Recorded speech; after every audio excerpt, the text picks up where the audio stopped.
Hello, beautifuls. You're listening to Bliss and Grit, and I'm Brooke Thomas. On the show, we're talking about being on the embodied spiritual path, and what does that actually mean? Today's episode's a little different. So normally I'm joined by my dear friend Vanessa Scotto, but she and I both have some June travels, so we missed a recording week. And this is actually an interview that I did with Judith Blackstone, who's the founder of the Realization Process. And Vanessa and I both became certified this spring in the realization process. I originally did this interview over on my other show, Liberated Body. So this is actually a really nice opportunity for us to introduce one of our teachers to you and some of the core work that we do with clients and in our own practice and on our own path. If you have not discovered Judith's work, allow me to introduce her to you. She is the creator of the Realization Process, as I mentioned, which is an integrated approach to embodiment, psychological, relational, and physical healing, as well as spiritual awakening. Judith's a clinical psychologist and a meditation practitioner and student of contemplative traditions with more than 40 years of experience. She's the author of several books, including Belonging Here and The Enlightenment Process, and she's also the co-founder of the Non-Duality Institute, which is dedicated to the science and practice of non-duality. We get into a lot of different things in this conversation. Some of them are the issues in the tissues, or how emotional pain gets bound in the body, and also how it can be released, what fundamental consciousness is and why it's useful to attune to it, how your experience of gravity and your fluidity of movement changes with this embodiment work, what happens when people bypass their stuck emotional pain, and how this work can help what I call the senseys of the world, or the empath, which for those of you listening, it's probably you, right? Anyone who's listening to this show. So it's a way to know how to do your work and be in the world and not feel overwhelmed a lot of the time. If you're enjoying the show, we would love it if you could leave a review over on iTunes or on our Facebook page, which is Bliss and Grit. Without further ado, here's Judith Blackstone. So thank you so much, Judith, for talking with all of us today. Thank you for inviting me. This is an extra sweet treat for me because I literally just finished my realization process training with you a few days ago. And now I get to share this with everyone on Liberated Body. So as I mentioned, you developed something called the realization process. And I think it would be useful if, in your own words, you could describe what that is. Okay, well, the realization process is a series of practices, and the purpose of these practices is to know ourselves, to realize ourselves and experience ourselves on a very deep, subtle level. And when we do that, when we can attune through the sequence of practices to this extremely subtle dimension of ourselves, then we find that we can actually experience that we're made of consciousness, that there's a dimension of unified consciousness that pervades our whole body, that we can experience everywhere in our body. And at the same time, interestingly, that seems to be pervading everything in our environment. So the interesting thing about this, and the important thing, I think, is that because this is pervading both our own body, this experience of pervasive consciousness, pervading both our own body and our environment at the same time. It's the basis of our individual wholeness at the same time as it's the basis of our oneness with everything. Beautifully said. And I'm curious about how you came to develop this work. I mean, for me, I remember being so attracted to it because it bridged so many of my loves. I mean, you started out in movement and dance, and there was Alexander technique in there, and you were a very devoted Zen practitioner. So what was the trajectory of how all of these things came together to create this work? Well, this work developed out of necessity. And I think that's a good thing about it, that's kept it on track. And the necessity was really originally my own necessity to heal myself. And this was many years ago when I was in my 20s. I had been a professional dancer, very highly trained, athletic, and artistically inspired all the time by it. I loved it. And I'd been doing it for years, actually, since my childhood. And I injured my back very badly. Actually, it was an injury that exacerbated a distortion that I was probably born with in my spine. So, so I went to various healers for a couple of years, and this was, I think I was about 23 years old. I spent about 2 years going to healers and body workers and everyone you could possibly think of who was around in those years in the 70s. And finally I had the spine surgically fused. Very, very bad idea, right? So I had my spine fused from the sacrum to the fourth lumbar, and then I had what felt like a little brick, right in the middle of my spine, and so I was no longer able to dance, but I did have people coming to my loft that I lived in downtown Manhattan, a big dance studio that was also my home. Had people coming every few nights to take dance classes with me. And the good thing about that in terms of this work is that everything that I learned, and I learned so much from this, I then taught to my dance students. And so the work developed not just in relation to my own problems as a solution to what I was going through, but also to whatever my students brought. And did you train at that point? Was that when you brought Alexander technique in as a part of your own healing, or? Alexander technique was probably the least of the, well, I don't know. I mean, it didn't have a big influence, Alexander technique.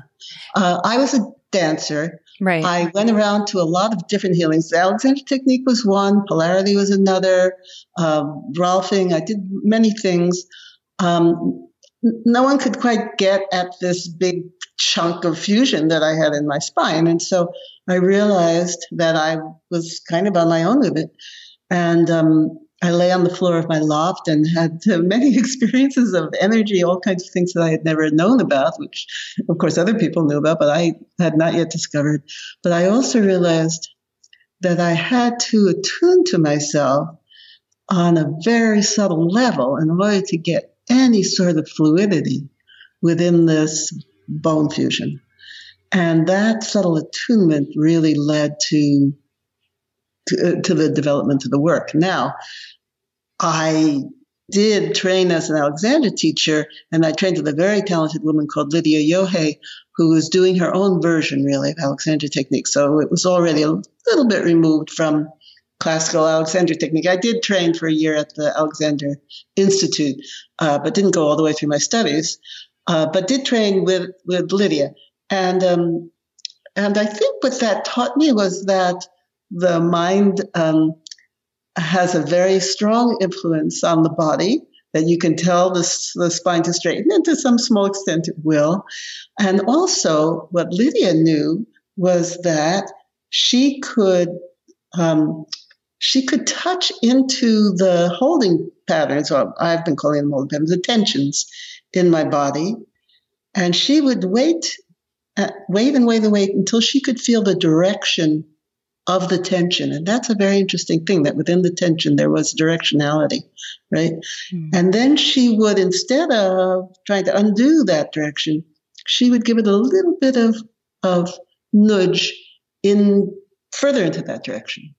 And then it would unravel. This must be what you're talking about when you say the influence of the Alexander technique. In fact, that did become the basis of the way I work with holding patterns in the realization process, which is not table work, which is not, right, body work in that sense, but it does work with attuning within the tensions in such a way that they go further into constriction and then release. Yeah, when I learned that with you, it reminded me also of some really like the indirect techniques of the osteopathic field. I was like, oh, it's so interesting. It's like consciousness and psychological work and embodiment work with this kind of manual therapy, indirect release strategy. I don't know. It was fascinating to me because it works in this tangible way that I know in my hands too. Yes. And that's right. Later on, I came, in fact, just a few years ago, came in touch with that indirect release work and thought, oh yeah, that's the same thing. Right. Yeah. It's amazing. You can follow its direction and then it finds its own way out. That's right. And this is obviously you're describing a really fine and subtle attention to the inside of your body when you're talking about this initial work you were doing, healing yourself. Is this how you came to be in a Zen practitioner, or was Zen already a part of your life and that already had trained your attention in that way? No, Zen came in several years later. During this self-healing in my loft period, which went on for several years in the 70s, I read a lot of books. I read a lot of books on yoga. I read books on meditation, and I, began to experiment with that on my own. But in the mid-70s, I went to India and worked with a man who was supposed to do miracles, because that's what I felt at that point, that I needed. I needed a miracle. So I went to this miracle healer. His name was Satya Sai Baba, and that was my introduction really to Asian spiritual philosophy, to non-duality, because along with him teaching a variety of things, mostly bhakti yoga, where you devote yourself to the guru, which I was, because of my own background, never able to do. He also taught about Advaita Vedanta, non-duality. So that was my introduction to that. And I went back to see him many times. He's, of course, like all these big teachers, come into a whole lot of scandal and lost all his good reputation. But the truth is, he was amazing for me in many ways. And he introduced me to Asian philosophy. Then when I got, then around the beginning of the 80s, 1981, I decided that I could no longer live in New York City. Had become just unbearably noisy for me as I opened and became more and more sensitive. And that's when I saw an ad in a paper for a Zen monastery up in upstate New York. Went up there and then gave up my loft in Manhattan and moved up there and spent, I guess, about 13 months, as you can tell, counting the months. I would too if I were in a Zen monastery. See? Yeah. Me. Although I still have friends who are still there from those early years. And then I practiced Zen Buddhism, which was very good for me in many ways. And then met my husband there. We moved out of the monastery and into nearby Woodstock, where I still live. And then I practiced Tibetan Buddhism for many years, but never really giving myself wholly to any of these lineages or religions, but getting quite a lot from all of them. Tibetan, but particularly Tibetan Buddhism of the Mahamudra, Kagyu, Dzogchen kind of variety, Enigma, Dzogchen, and Zen, and Advaita Vedanta, the Hindu Advaita Vedanta. And you point out that, oftentimes a lot of these spiritual traditions, and in the world of non-duality, they get very concerned about the mind. And what led you to embodiment? Was that some of the Tibetan practices, or was that just your prior experience of using your body so much as a tool in your life? I started with embodiment, so I had actually already come to this very subtle, pervasive space very, very early on. It solidified, or stabilized is probably a better word for it, when I got to the Zen monastery. 1981, but I already knew about it, and so what was interesting, just from all of this self-attunement, and so what was interesting for me when I got to Asian religion really was that it confirmed this kind of weird experience of becoming more and more open as I became more deeply in touch with myself that I was having. So, it confirmed that. I began to see that this wasn't just my own private experience, but something that people had known about for thousands of years and written about and argued about, and not ever really deciding definitively what it actually is, but describing an experience that was recognizably the same across cultures and religions, and that also fit with the experience that I was having. And because my spiritual path began and really remained as a self-healing path, I learned things that otherwise you wouldn't even maybe need to know. And one of the things was that the more inward contact you have with your body, wherever you live in your body, wherever you're actually in touch, internally with your body, you're also open to the environment. That's a very interesting thing, right? Because it means that separateness and oneness really occur simultaneously without having to eradicate either one. In fact, if you eradicate either one, you don't get that either one. You don't get either one.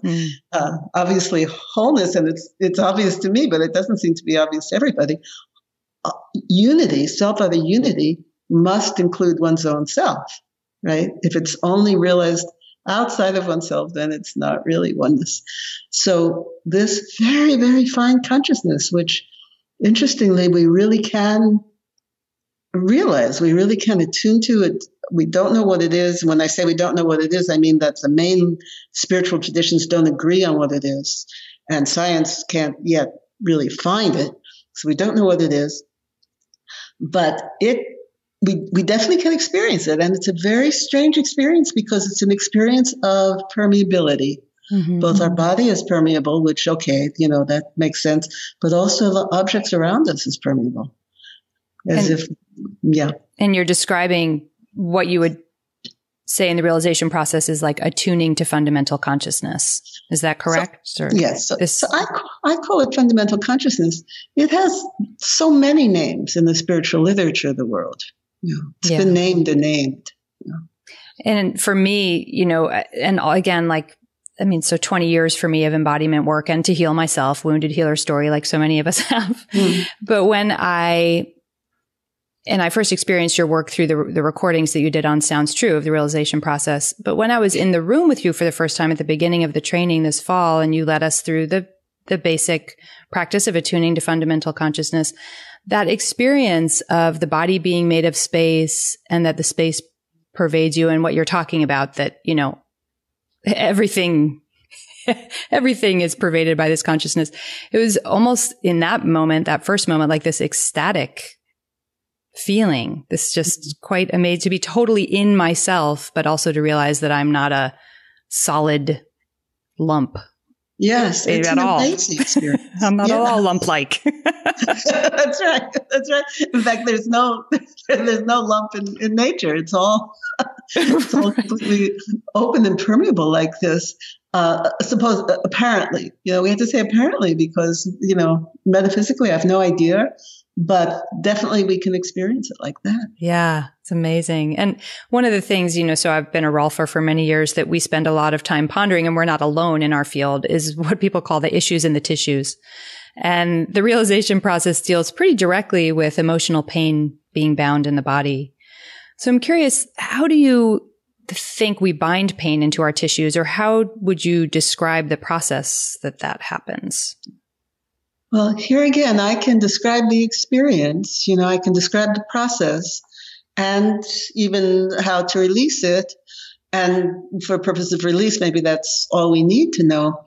But really what it is that's happening, I don't know scientifically. But interestingly, we seem to organize ourselves in relation to our environment from at least the moment we're born, and quite possibly, from before that, from in the womb.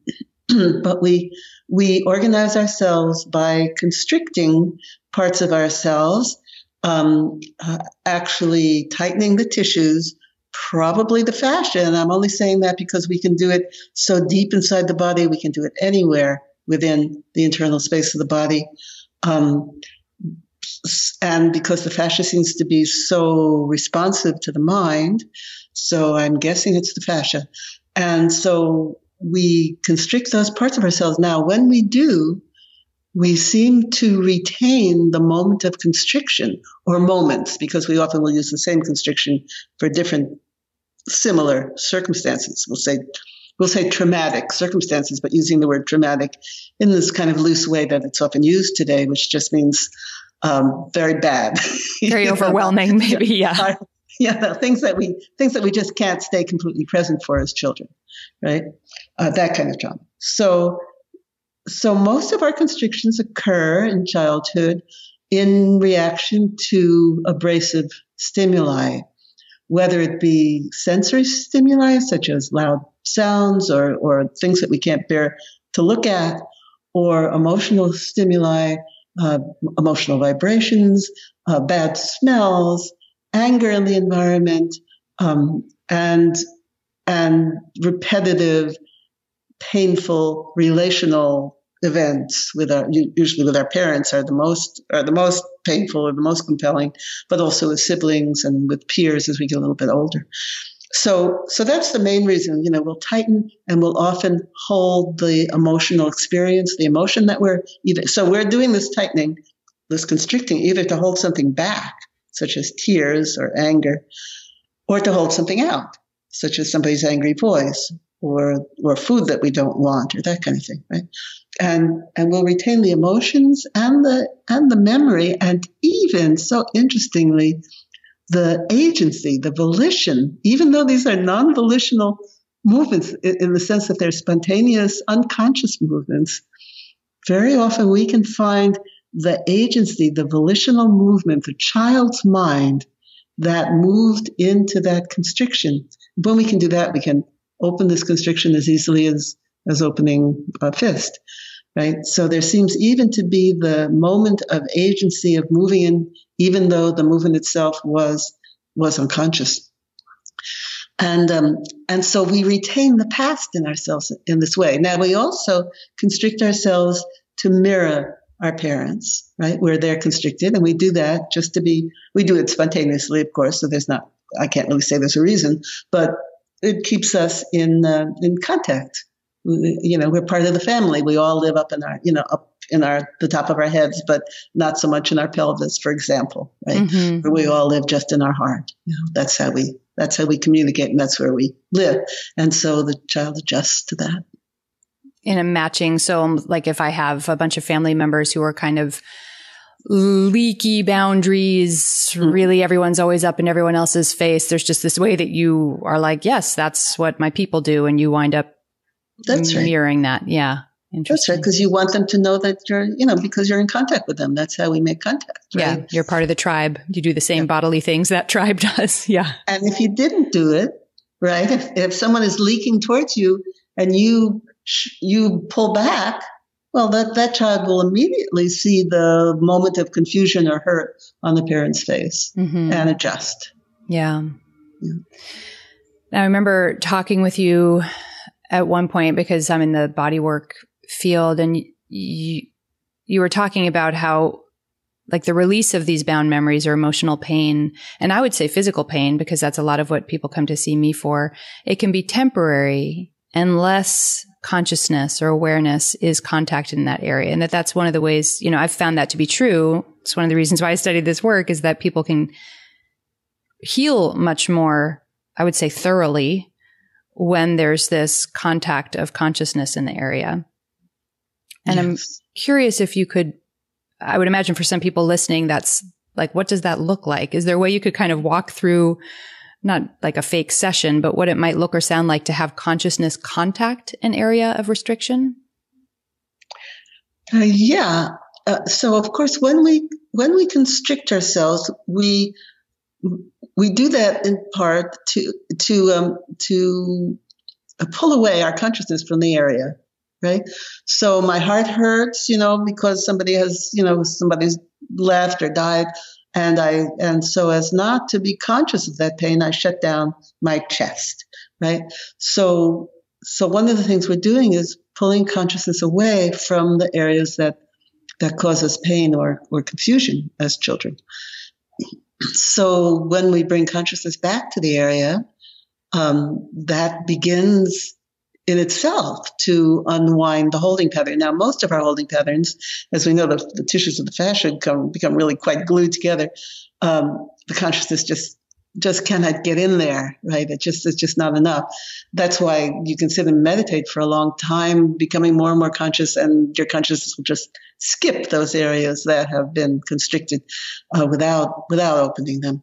So in the realization process, we particularly focus, and we cultivate an extremely precise focus, and we do that by cultivating this very subtle level of our consciousness, by attuning both to the pervasive consciousness that pervades our body and environment, and by attuning to a very subtle channel that runs through the vertical core of our torso, neck, and head, otherwise known in yoga as Sushumna, or as the central channel in Tibetan Buddhism. So knowing ourselves in this very subtle way, we can then use a very, very subtle and precise type of consciousness to contact that held and constricted consciousness that is somewhere in there, in the constricted part of ourselves. And so that's what we do. We cultivate the core of ourselves, and then we even can focus from that core. But once we know how to get this subtle focus, we don't even need to do that. We focus in a very subtle way into the area of tension. And we focus in such a way that we actually experience the tension moving further into tension. Because again, there's that directionality within the tension. It's so interesting. Mm-hmm. And right away, when it reaches its zenith, when it goes as far as it goes, we let go just a little bit, and the tension unfurls along that exact same pathway. Mm-hmm. As we do that, and we repeat it, we may, in fact, release the emotions that were held. We may remember the incidences that caused us to go into that. We may, as I said, even connect with the child part of ourselves that did that constriction. And we repeat it until finally it actually lets go. And it lets go completely because we're working on the exact pathway that was used to go into the constriction. That's why we're doing it in this very careful way. Yeah, and it's worth pointing out, because I haven't yet, that you're a clinical psychologist of many years with quite a lot of chops in that field. And what you're describing as these things come to light is that, the realization process actually can be quite profoundly helpful for healing trauma. Yes, sure. And should, of course, be done with a lot of know-how, psychotherapy. Yes. Know-how. I'm a psychotherapist, licensed psychotherapist for many years. So I don't know, many years, almost 40 years. Yeah. And yes. So one of its purposes is to heal trauma. So it can be both used as simply just a spiritual technique to open to this very subtle aspect of ourselves, this oneness and internal wholeness and oneness with everything. And it can also be used as a psychological healing method to heal trauma.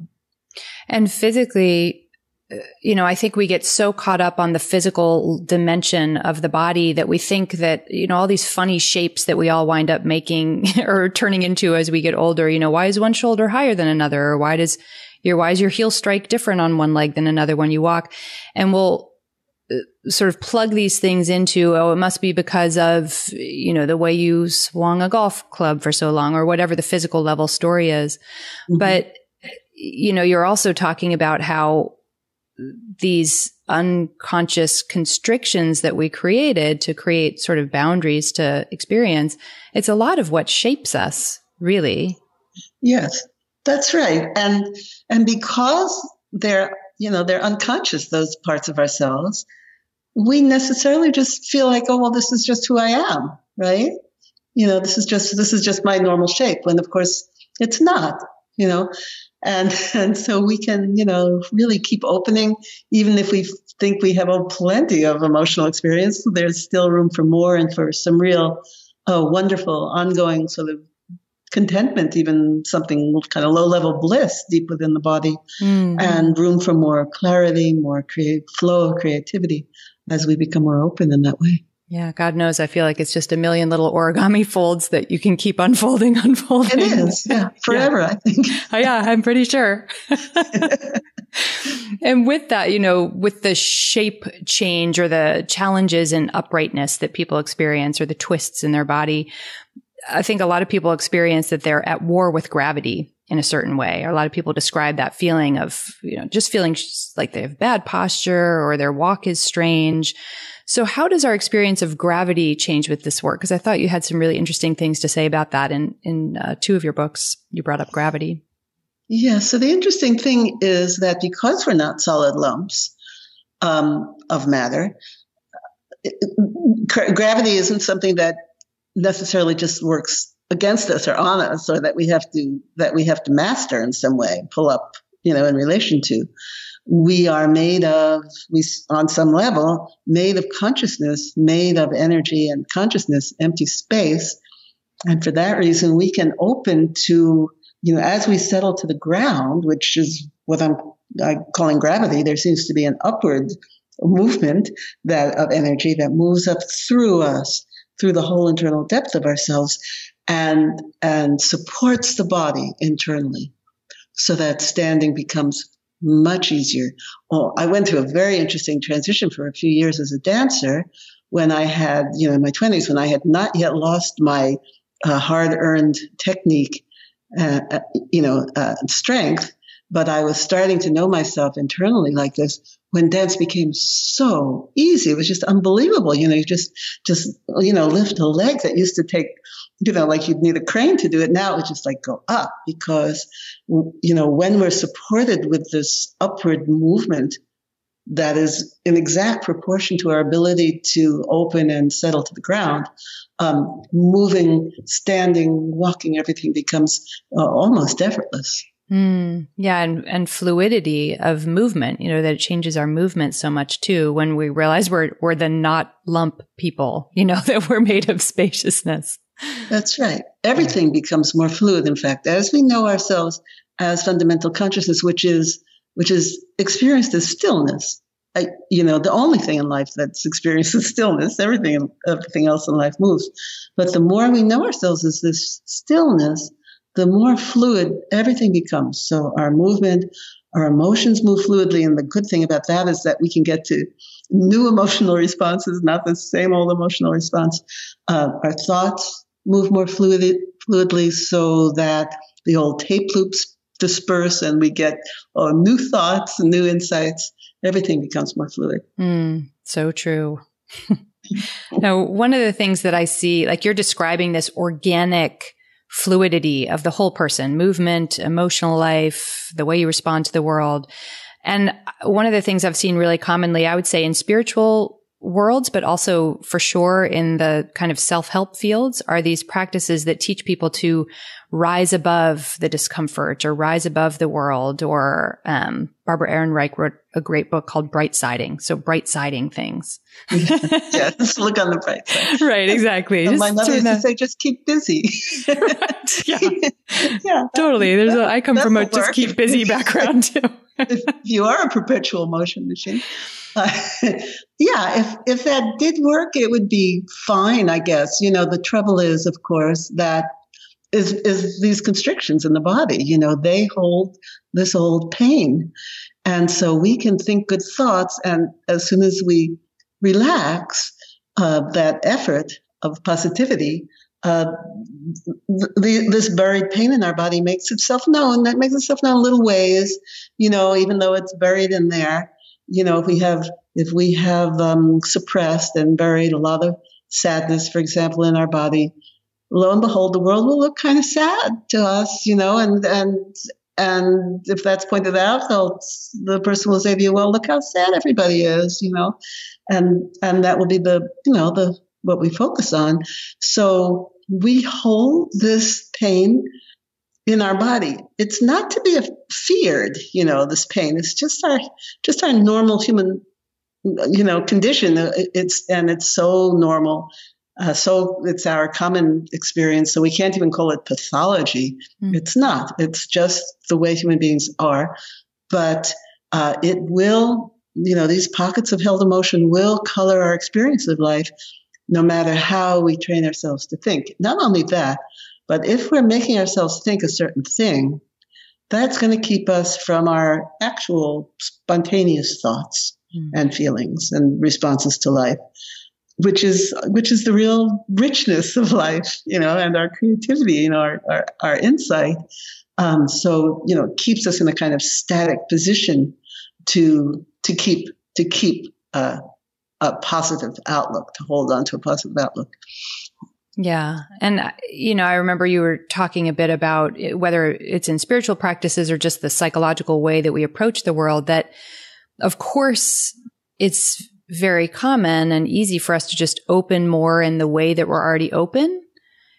So let's say I have a big, like, push my energy up, out, look on the bright side kind of orientation, and I can meditate in a way that just keeps like turning up the volume on that. Mm-hmm. And in which case life gets more imbalanced as well as the body. And this work, one of the things I love, it's just, people think they know what embodiment is until they sit in a room and do this work, and you realize, like, wow, you can really, really land in every cell of your body and discover all the places you've been hiding out, not familiar with, kind of dust them off and get in there. Yes, that's right. That's why we work all the way through each part of the body in the practices, at least in the main practice, because otherwise we'll just leave out those parts of ourselves that we've been leaving out all along. And in terms of meditating, people will meditate where they're already most comfortable, most open. So if people, for example, meditate just on their own or in a room full of 200 people, year after year after year, if they tend to keep themselves even in positive thoughts, so they're keeping themselves in their thoughts, in their thinking mind, then that top of their body will keep expanding, will keep brightening and opening, and you'll get a kind of triangular effect after a while, and a deep unhappiness too, frustration. And I've had people come to me and say, I've been meditating for 30 years. I'm still unhappy. Well, you have to get into you have to come down a little bit and meditate in your whole body in order for the whole being to open to pervasive space, to fundamental consciousness. If you're an emotionally based person, you will just sit in your heart until emotional experience becomes simply unbearable for you. And I've had people say, I used to meditate, but I don't anymore because, I would feel such overwhelming love or such overwhelming grief if I read a newspaper, when they used to have newspapers, a headline, that it became unbearable. So I stopped meditating. And so we need to open our whole being. For one thing, we need to open our whole being in order to get to the most subtle level of ourselves, because it is a level of wholeness, right? So if we can't open to wholeness in just a little part of ourselves. Yeah, I'm realizing that I haven't talked yet about how helpful this work is to what I call the senseys, people like me who are just really sensitized. You're talking about this person maybe sitting in their heart so much and then just like, I can't do that. It's just so unbearable.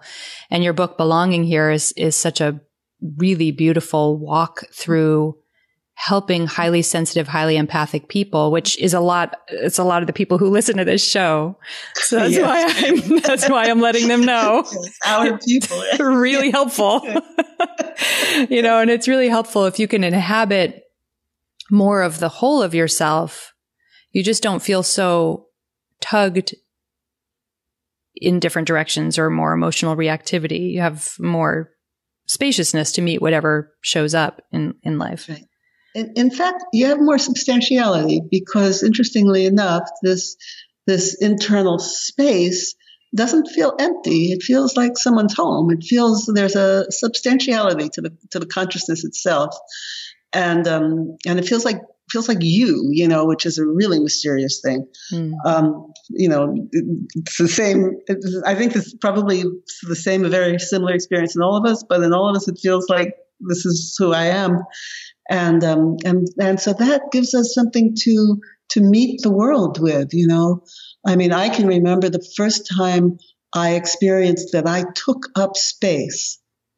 Now I am talking about space, but there was also a sense of my existence, that I could experience that I existed and that I took up space. And that meant that all these other extremely potent and powerful presences that I was so aware of around me could not obliterate me, right? So I could appreciate them and enjoy them without having to abandon myself or close myself off or go home and try and resuscitate myself. Yeah. that there was someone there, made life much easier.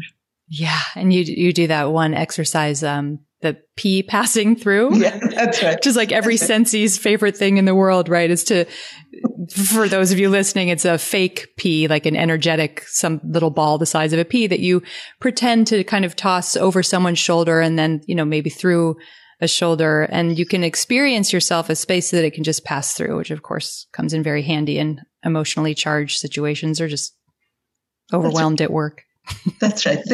Everything that, can pass right through us. Now, doesn't mean we become unresponsive. And that's so important, because a lot of the spiritual teaching is trying to make zombies. We don't want more zombies in the world. No more zombies. No.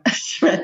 And so in fact, we can respond deeply, from the whole internal being of ourselves, but we can also, and we have a choice. In fact, we can allow all of any vibration, sound, anything, emotional vibration, just to pass through that pervasive space that we're made of. And, another wonderful, thing, a related subject is Zen Buddhism. I mean, one fantastic thing about Zen Buddhism is that they have these wonderful little pithy phrases. And one of their phrases is, I have never moved from the beginning. Mm. And that, and for someone like you or like me, who has been moving so much moving, the slightest little whiff of anything comes through, moved. To know ourselves as this stillness has never moved from the beginning. It also means that we've not been injured on this very, very subtle and it feels true, authentic level of ourselves. That level hasn't been injured, hasn't been constricted, hasn't been traumatized.